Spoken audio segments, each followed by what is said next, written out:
Welcome to the Dorothy Dandridge Show. I'm Dorothy, and you've tuned in to a very special episode, the Black History Month special. We have two very important men with us today, Martin Luther King Jr. and President Barack Obama. Give it up.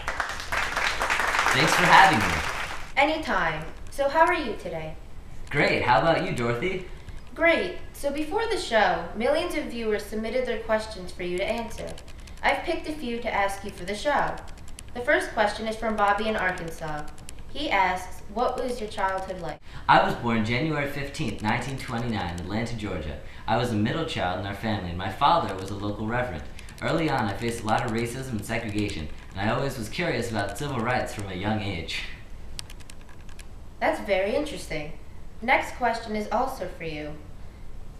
Did you ever think there would be a black president? Well, in my life I fought for the rights of African Americans and faced a lot of opposition as I did. I wasn't sure if people would ever really look genuinely past the color of our skin in the first place. When President Obama was elected, it was a really important time for us. It seemed impossible in my generation, but racism and discrimination had lowered so much in the United States that the president could be an African American man and be just as qualified as a white man ever was. A great question from Martin Luther King Jr. Give it up for our next guest today, President Barack Obama. It's nice to have you with us today, President Obama. Thanks for having me, Dorothy. Anytime. I'd just like to say thanks to Mr. King. If it weren't for all the work he did, as well as Miss Dandridge, I wouldn't be where I am today. In your time, it was hard to make it in any business if you were black. It took many generations to gain respect for our race in the United States. Now we are known as one of the most tolerant melting pots on the planet.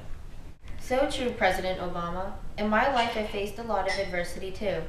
I was the first black woman nominated for an Academy Award for my role in Carmen Jones, and paved the way for entertainers like Halle Berry, Janet Jackson, and even Whitney Houston. But it wasn't easy, and it was hard to find work. I never gave up, and now I'm glad with the legacy I left, including a star on the Walk of Fame in Hollywood. Thank you, thank you. Up next, we have a very special musical guest and history teacher. Give it up for Nick Lachey, lookalike Robbie Longo.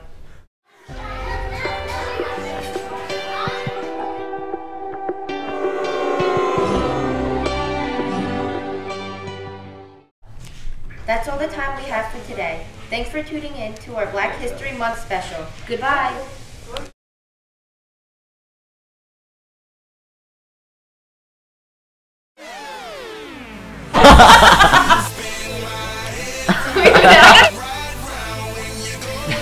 Say now. You gotta look like President Obama. He could look like No, not.